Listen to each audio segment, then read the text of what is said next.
Meus queridos irmãos, meus queridos amigos, parentes, aqueles que nos acompanham no nosso programa aqui da Igreja Batista da Lapa, dentro da nossa EBD Express, nós estamos hoje tratando de um novo tema dentro dos 10 mandamentos. Nós vamos falar sobre o quarto mandamento nessa série que nós estamos apresentando através aqui das nossas mídias sociais. O tema de hoje é um tema bastante polêmico até, né? E que tem criado tantas discussões ao longo dos séculos aí, a ponto de encontrarmos até denominações que fazem questão de colocar o quarto mandamento na sua identificação. Nós estamos falando do sábado, não é? Então, o quarto mandamento que nós encontramos no texto sagrado, e nós vamos ver que Moisés, quando apresenta isso, em Êxodo capítulo 20, do verso 8 ao verso 11, ele diz assim: lembra-te do dia de sábado para santificá-lo. Interessante que ele, quando ele coloca lembra, é porque isso já havia sido tratado antes. Não ia lembrar de alguma coisa que seria totalmente nova, não é? Então, havia, de certa maneira, uma certa prática de se reverenciar o sábado, embora não conseguimos encontrar, antes da passagem de Êxodo capítulo 20, que isso era um mandamento, mas apenas uma maneira de respeito, de reverenciar a Deus no dia de sábado. E aí ele diz assim: lembra-te do dia do sábado para santificá-lo, trabalharás 6 dias... E neles farás todos os teus trabalhos, mas o 7º dia é o sábado dedicado ao Senhor. Não é? E aí, na sequência, diz assim: nesse dia não farás trabalho algum, nem tu, nem teus filhos ou filhas, nem teus servos ou servas, nem teus animais, nem os estrangeiros que moram em tuas cidades. Pois em 6 dias o Senhor fez os céus e a terra, o mar e tudo que neles existe, mas no 7º dia descansou. O Senhor abençoou o 7º dia e o santificou. Esse é o texto que encontramos em Êxodo. Não é? Bom, pensando um pouquinho na cronologia, então, do dia do sábado, que foi adotado, então, como mandamento, nós vamos encontrar que o 7º dia, não necessariamente o sábado, mas no 7º dia da criação, Deus criou tudo em 6 dias. No 7º dia, Deus descansou e ele abençoou o 7º dia. Até então não se fala em sábado, fala no 7º dia. Então Deus estabelece aqui praticamente a semana dos 7 dias, né? E colocando como no último dia a santificação, o dia que seria o dia do descanso do Senhor, né?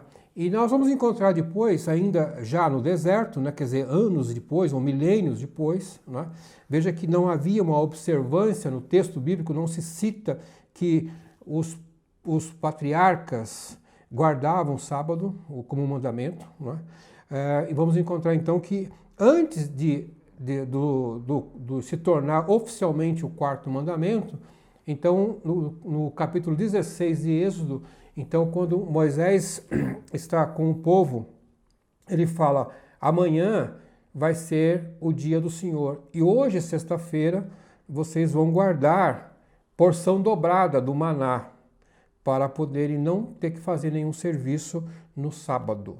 Né? Isso era a ideia de Moisés ali. Então, foi quando o povo trabalhou, colheu uma porção dobrada daquela bênção que Deus dava para eles no final do dia. Né? E aí, lá no capítulo 20, então, oficializa a questão do sábado como sendo um mandamento sagrado para os judeus. Né? Bom, o que é que nós podemos, então, dessa primeira parte, já considerar?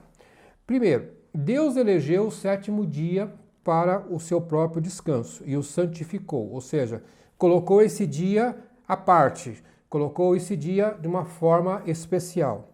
No princípio, bastava então respeitar esse dia. ter uma reverência a esse dia, porque era o dia que o Senhor havia descansado. O sabá, como é que nós vamos encontrar no texto original, é citado antes das tábuas do Monte Sinai. Então, algumas semanas antes, talvez alguns dias antes, Moisés havia falado sobre o sábado. Mais tarde, então, se tem então no mandamento que profanar, ou seja, desrespeitar, não reverenciar, né, o dia do Senhor, tornar esse dia comum, era motivo para a morte. Dava uma sentença de morte, né? Mas é interessante notar que Deus não prejudicou o povo por não trabalharem no sétimo dia. Pelo contrário, Deus dava a bênção dobrada para eles para a alimentação. Uma outra coisa interessante, no Levítico capítulo 21, verso 12, há instruções específicas para o sumo sacerdote, que deveria ter uma conduta digna do cargo que ocupa. Ele era uma pessoa diferenciada. Então, quando fala que não deveria profanar, a ideia que nós vamos encontrar então em Levítico 21, 12, é que aquela pessoa que foi consagrada, assim como o sábado foi consagrado, não poderia ter uma atitude como os demais, os comuns. Mas naquele dia era um dia especial. Aquela pessoa consagrada, ungida, era uma pessoa diferente. Então é nesse sentido de que o dia do Senhor é um dia diferente, é um dia que tem que ser reverenciado, esse é o ponto-chave da questão do sétimo dia. Bom, por outro lado, quando nós vamos analisar então as leis que regem até hoje, ou pelo menos regiam na época dos hebreus, nós vamos encontrar cerca de 613 mandamentos. Então, os 10 que nós estamos tratando aqui nessa nossa série é apenas a parte, vamos supor assim, mais nobre, a parte mais destacada. Mas existiam outros muito importantes dentro dos mandamentos que os judeus deveriam seguir. Conta-se 613 pela lista de vários rabinos famosos que listaram esses mandamentos. 365 deles eram chamados de negativos e 248 positivos. Ou seja, aqueles mandamentos que tinha não logo no começo, né, 365, e aqueles outros que eram mandamentos que vinham acompanhados às vezes de bênção ou que vinham acompanhados de alguma alegria. E aí tinham mandamentos para ser usados no templo de Jerusalém ou no tabernáculo. Havia um mandamento específico para homens, para mulheres e também para os sacerdotes, né? Então, nesse cenário, o que nós temos é que os judeus viviam em função desses 630 mandamentos e eles tinham uma lei rígida para tudo que eles faziam. Qualquer passo que eles davam, qualquer coisa que eles mexiam, era regulamentada por alguma regra. E aí a pergunta que nós estamos fazendo hoje é: e nós, cristãos, devemos seguir os 10 mandamentos? Ou talvez a pergunta melhor seria assim: deveríamos obedecer 613 mandamentos? Porque não dá para pensar em só obedecer 10 mandamentos, porque a lei era grande. Então, o fato de você seguir um ou outro mandamento, você, de qualquer maneira, era amaldiçoado, porque você não observava a lei toda. Ou se obedeciam todos eles, ou você era maldito, não é? Então, não se tratava de esse ou aquele outro mandamento ser respeitado pela minha opinião pessoal.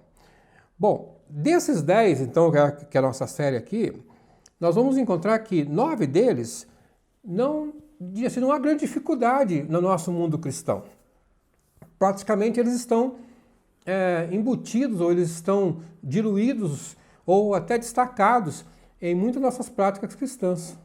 Mas esse quarto mandamento é que gera polêmica, que é aquele que até foi motivo de muita análise por Paulo, por exemplo, nas igrejas dos gentios. Bom, mas eu queria mostrar que essa série de mandamentos, os 613, se tornou para os judeus um peso muito grande. Difícil, muito difícil.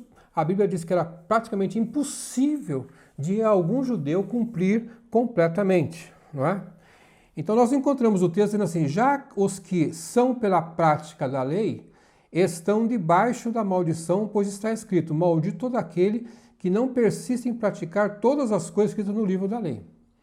Então, a lei, ela é exaltada no Velho Testamento, nos Salmos, a lei é boa, a lei é justa, mas na questão prática, ela trouxe uma maldição para os judeus porque eles não conseguiam cumprir 100%. Isso. Então Paulo afirma isso em Gálatas capítulo 3, verso 10, de que havia uma maldição por não ser possível cumpri-la 100%. E aí, ao mesmo tempo, em Gálatas 3,13, Paulo fala assim: Cristo nos redimiu da maldição da lei quando se tornou maldição em nosso lugar. Então, uma vez que não era possível para o homem comum, para o israelita comum, para o hebreu comum, seguir todos os mandamentos, então, e ele se tornou então amaldiçoado por isso, então Deus providencia uma maneira de resgatar esse povo, que era o povo escolhido por ele, através de Cristo. Então, quando Jesus vem para poder cumprir todos os mandamentos, o único que consegue cumprir todos foi Jesus, e ao mesmo tempo que ele cumpre, e quando ele vai para a cruz como Cordeiro de Deus, Cordeiro Santo de Deus, e através do seu único sacrifício, como diz o autor aos Hebreus, se torna perfeita, né? se tornou trouxe a perfeição. Então, nesse momento, ele leva consigo para a cruz toda a maldição e toda a lei, porque ele absorve para si, ele nos redime, né? Ele nos resgata dessa maldição na cruz do Calvário. A dívida que nós tínhamos, então, por não poder cumprir os mandamentos todos, ela é paga através de Cristo na cruz do Calvário. E aí nós encontramos um texto muito interessante de Paulo, em Romanos capítulo 10, verso 4, ele fala: porque o fim, telos, da lei é Cristo, para a justificação de todo o que crê. Então, na impossibilidade de um judeu comum, do hebreu comum, cumprir toda a lei, então a lei, na verdade, ela vai apontando, ela vai acabar sendo encerrada em Cristo Jesus. O seu fim é Cristo, o único que consegue cumprir tudo isso, né? E aí é interessante um pensamento de um teólogo das antigas, lá do século XVII, né? John Bengal diz assim: a lei persegue o homem até que ele se refugie em Cristo. Então diz: tu encontrastes o teu asilo, não te perturbarei mais, agora és sábio, agora estás seguro. Então veja que em Cristo nós encontramos proteção contra a maldição da lei. E até no Velho Testamento nós vamos encontrar passagens bíblicas que falam que quando uma pessoa era perseguida e ela escapava por algum crime que fosse atribuído, ela poderia ir para alguns tipos de cidade que eram cidades que protegiam a pessoa. Não poderia ser pega naquele lugar. Eram cidades, vamos chamar de cidades protetoras, cidades santuário lá. Então já tinha essa figura de que a pessoa poderia se esconder em algum lugar, ganhar uma certa proteção, né, para não ser punida.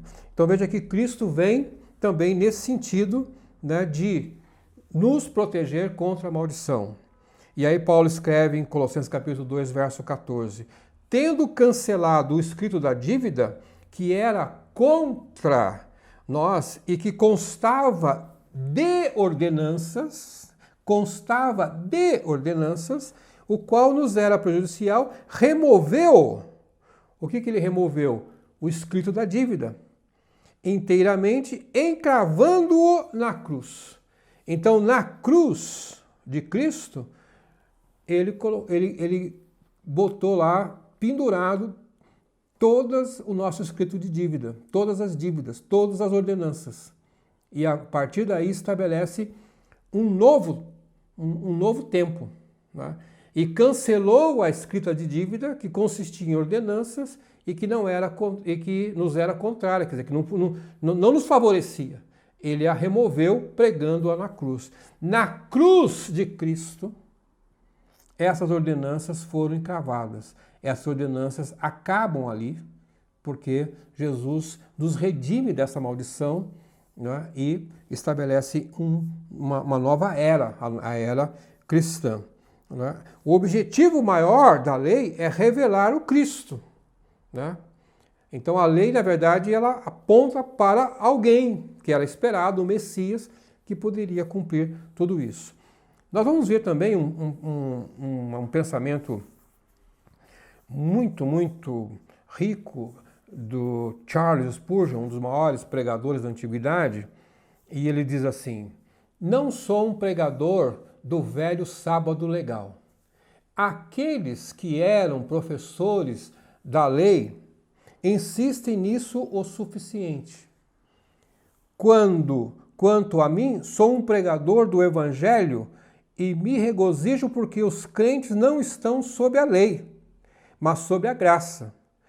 Um mundano está sob a lei e é o seu dever lembrar o sétimo dia para santificá-lo, pois assim rege a lei que é o seu feitor.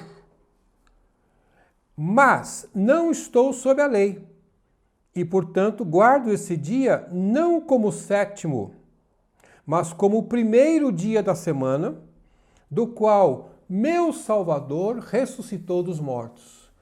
Não o guardo por lei, mas pela graça. Não o mantenho como uma servidão servil, não como um dia em que estou acorrentado e impedido por restrições contra a minha vontade, mas considero um dia em que posso ter santo prazer em servir a Deus e em adorar perante o seu trono. O sábado do judeu é uma tarefa para ele. O dia do Senhor do cristão, o primeiro dia da semana, é para ele uma alegria, um dia de descanso, paz em ações de graça. Esse é o pensamento de Charles Spurgeon, um dos maiores pregadores da nossa antiguidade.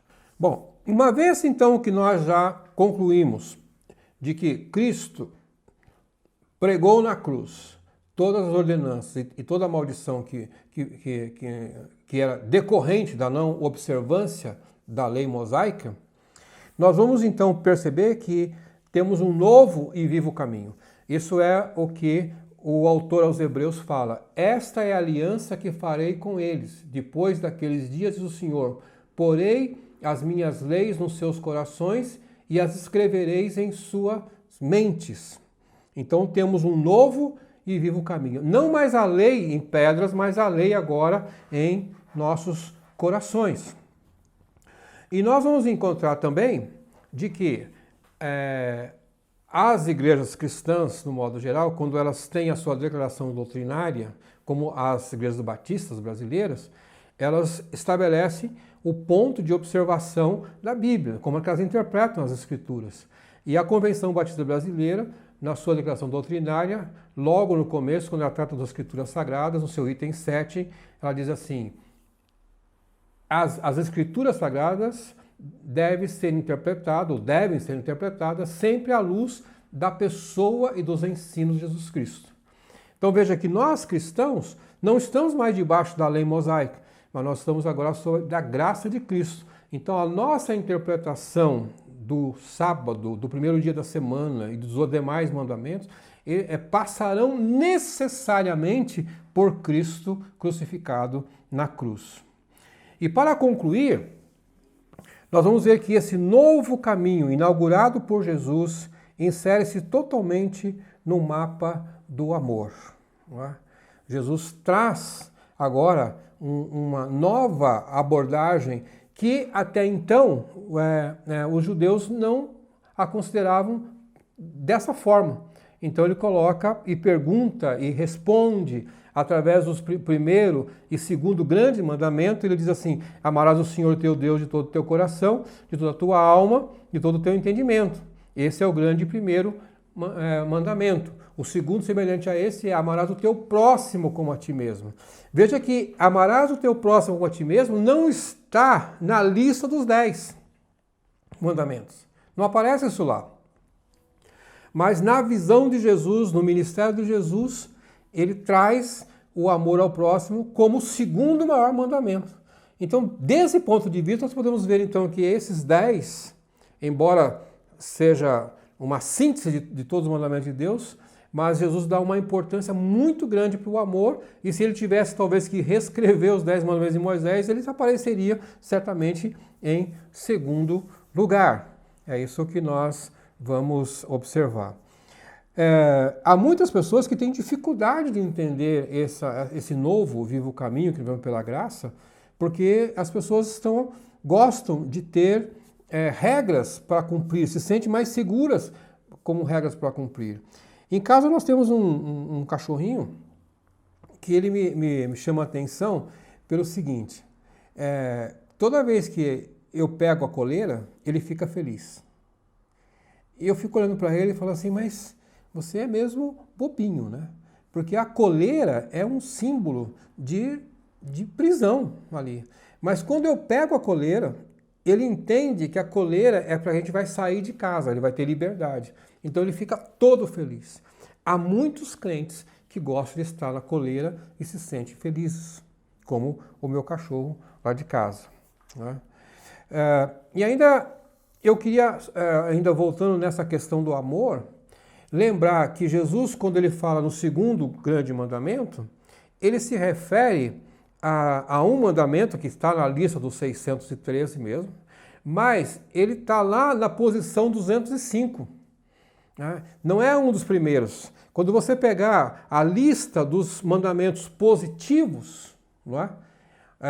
Você vai encontrar lá na posição 205, na posição 207, diz assim: amar todos os filhos do pacto.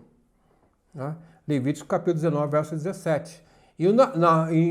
Mais na posição 207 aparece amar ao convertido ao pacto, e que é o que vem a amar aquele que é o peregrino, que está em Deuteronômio capítulo 10, verso 19.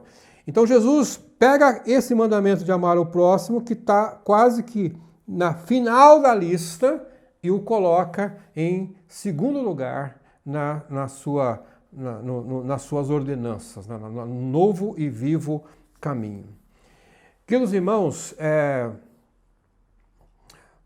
vamos observar que o propósito do guardar o sábado, que nós vamos encontrar lá na lei mosaica, Moisés diz assim: porque te lembrarás que foste servo na terra do Egito, e que o Senhor teu Deus te tirou dali com mão forte e braço estendido. Por isso o Senhor teu Deus te ordenou que guardasse o dia de sábado. O dia de sábado para o judeu é uma memória de que ele saiu do Egito. E essa mesma memória vamos trazer para nós, não como nós tivéssemos saído do Egito, mas do dia que Jesus ressuscitou. Então, o sabá é tão importante para o judeu como o domingo é para nós, porque o domingo vai sempre nos lembrar que Jesus ressuscitou. E a igreja primitiva tinha suas atividades eclesiásticas no primeiro dia da semana. Várias vezes aparece isso nos nossos textos do Novo Testamento. Então, o que eu queria aqui chamar a atenção é desrespeitar. Deixar de referenciar o dia do Senhor é pecado. Não há dúvida quanto a isso aí, não é? Nessa época que nós estamos vivendo de pandemia e de facilidade da internet, eu diria que nós estamos muito vulneráveis a pecar, porque as pessoas vão tratar o culto, né, que ele pode ver pela TV, que ele pode ver pelo seu celular, não de uma maneira que ele está prestando um zelo, que ele está prestando uma reverência ao seu Deus. Ele está tratando isso como entretenimento. E aí eu digo que nós estamos arriscados a pecar porque vamos colocar isso como alguma coisa que, ok, quando der eu vou ver o vídeo da igreja, vou ver a aula da escola dominical, vou ver a pregação. Mas eu não gasto o meu tempo, eu não separo esse tempo adequado para, na frente da TV, na frente do meu celular, eu estar ali compenetrado de que eu estou fazendo uma adoração. Então, essa reflexão nos faz pensar qual é o tipo de adoração que você está fazendo nessa época de pandemia, nessa época da mídia social, em que eu coloco todas as pregações num dispositivo eletrônico para ouvir na hora que for conveniente. O nosso Deus não é para ser tratado na hora que é conveniente, o nosso Deus é para ser tratado prioritariamente. Isso.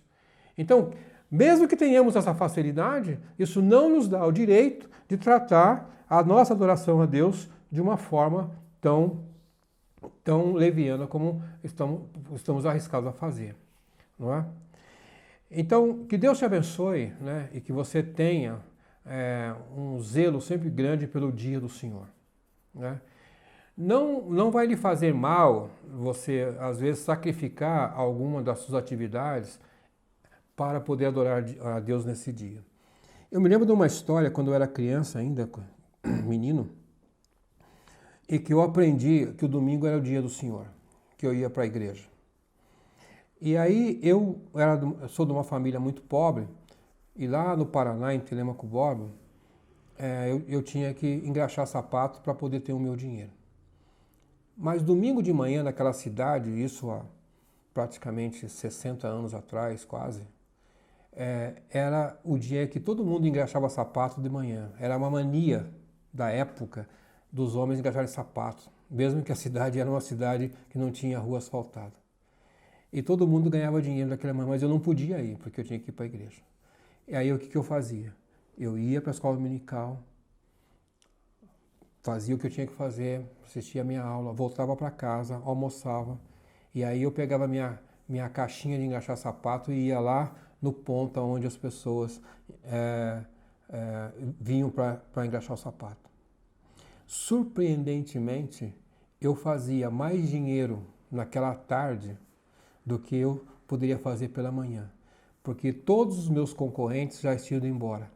E aquelas pessoas que não podiam engraxar o sapato naquela tarde viriam e eram todos os meus clientes agora. Então, eu aprendi desde cedo que quando eu dou prioridade ao Senhor, o Senhor me abençoa. O povo hebreu aprendeu que poderia guardar na sexta-feira a porção dobrada do maná celestial e que não ia fazer falta. Não vai fazer falta na sua vida você separar o primeiro dia do Senhor para uma verdadeira adoração. Que Deus te abençoe.